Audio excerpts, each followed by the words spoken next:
This is RTV6 News at 7, working for you.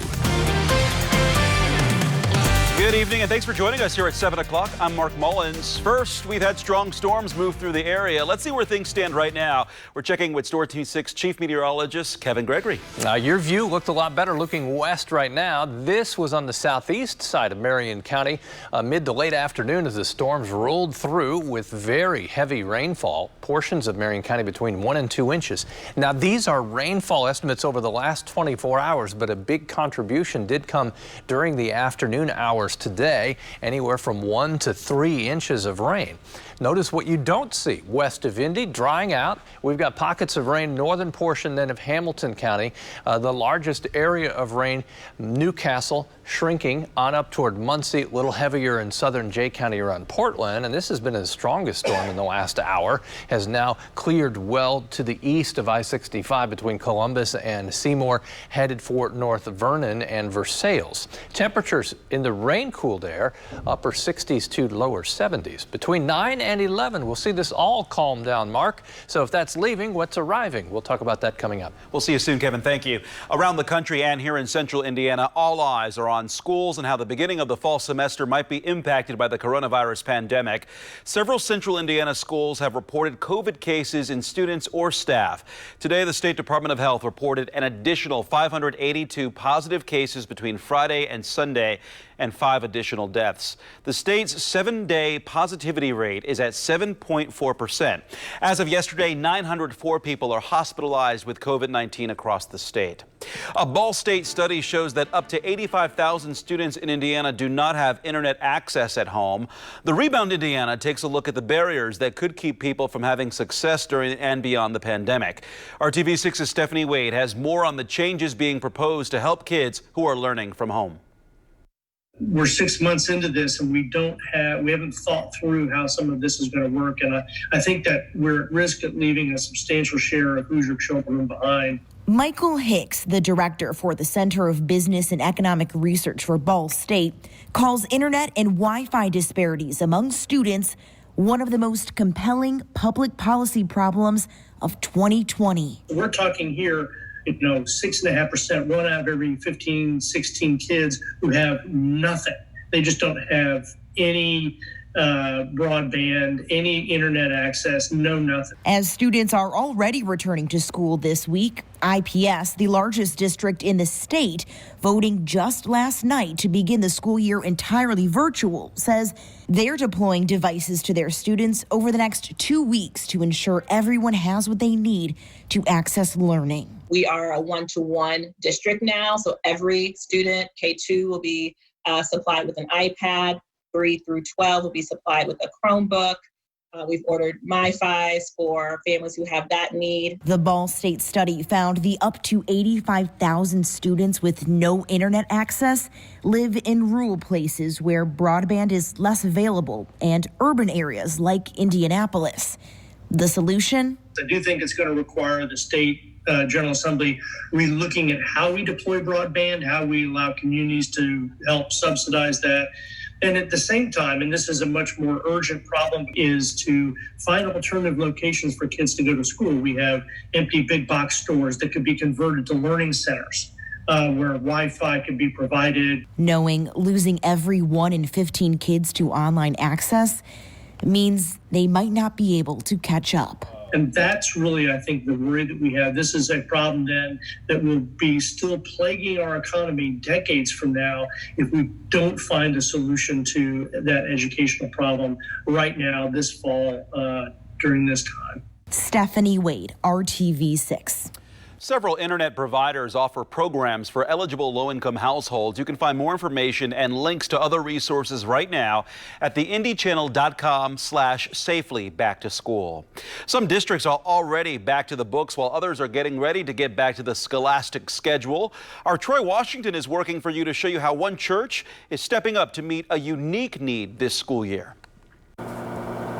Back to school looks and feels different this school year because of the pandemic. Mike Woods, who is the outreach pastor at I-Town Church, is shifting his attention to focus on the specific needs of students headed back. We provided backpacks to several families, over 400 foster families, as well as families through Salvation Army and different organizations in Marion County, preparing them with the supplies they need to go back to school, not only in the classroom, but at home with their parents, including more snacks and more food available, since those meals will not be served to some of the kids during the school time. The church is placing emphasis on providing food for back to school this year, since CDC guidelines and instruction styles have changed. Family situations are case by case, so there really isn't a cookie cutter situation that can provide assistance. So we look at kind of what's happening in the school districts, we look at what's happening in the neighborhoods, what's happening with families, foster families, kinship families, and then we try the best we can to meet those needs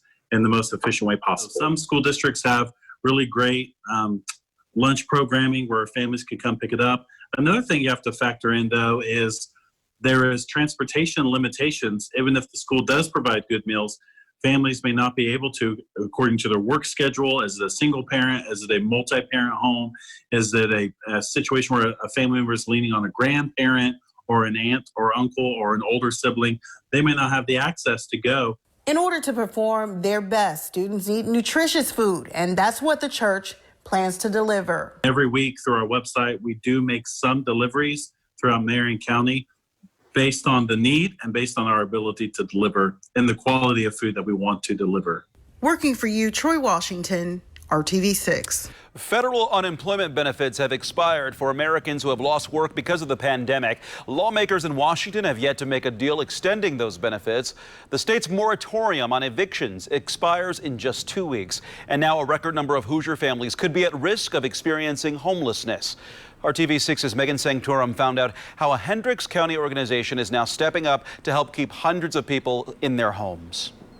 Paying rent and utilities is becoming increasingly difficult for many families in Hendricks County. That's why one organization is stepping up to help and working to prevent homelessness. This is Family Promise of Hendricks County.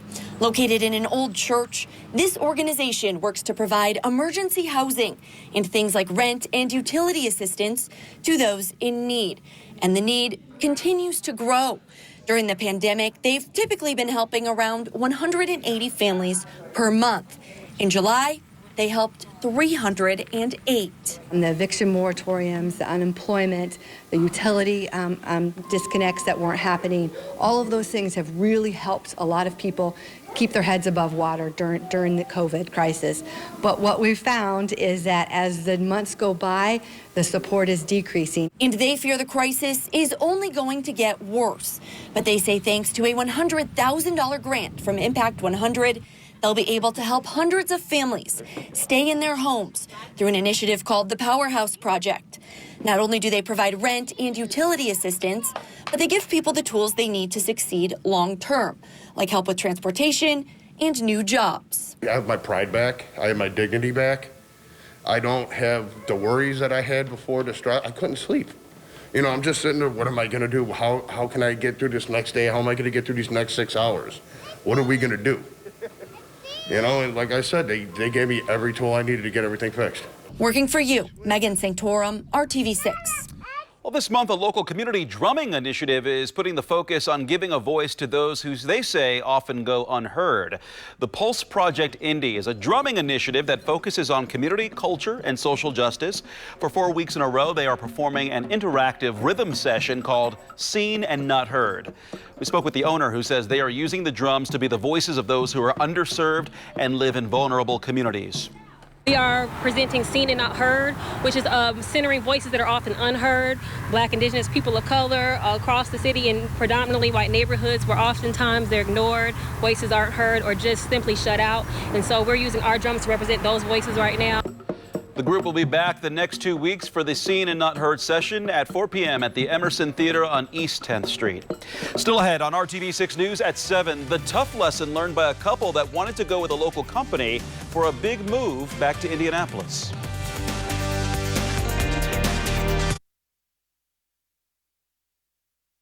This is RTV6 News at 7, working for you. I really had a sense of trust, and I thought to myself, like, this would not happen. An Indianapolis couple has moved back to town from California, but their new house doesn't feel like home without any furniture. They say a local moving company is to blame. They reached out to RTV6 for help. RTV6's Cornelius Hocker is getting answers and sharing their story as a reminder to do your research before signing an agreement with a company. Yep, these are all empty. Barren drawers and mostly empty cabinets match furnitureless rooms in Brian Bartunik's home. This is how the living room should look, but this is what it looks like now. It's where we did our interview. Everything was supposed to be here sometime between the 18th and the 25th. Those are the dates listed in the contract Brian signed with Beacon's Van Lines, whose parent company, Wheaton Worldwide Moving, is based here in Indianapolis. I picked this specific van line, Beacon's, Wheaton Van Lines, a lot of because they are local here in Indianapolis.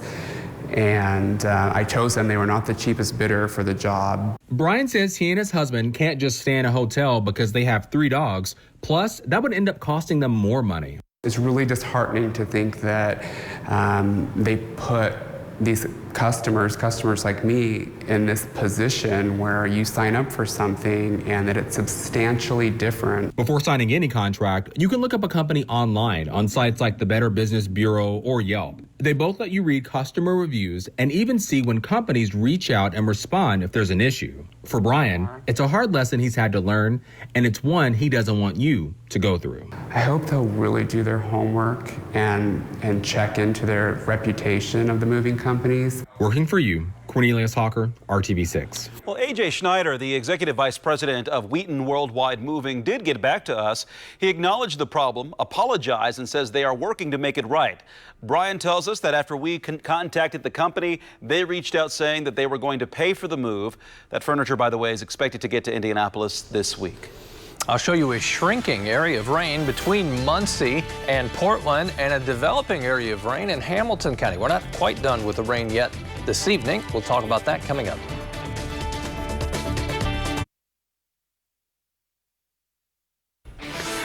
Welcome back. Environmentalists are worried about the amount of plastic we're using during the coronavirus pandemic. Discarded plastic gloves, plastic bags that were banned in some cities, and online orders wrapped in plastic are just some of the ways that more people are relying on single-use plastic products. The nonprofit group City to See says that there is no evidence to show plastic provides additional protection against the coronavirus.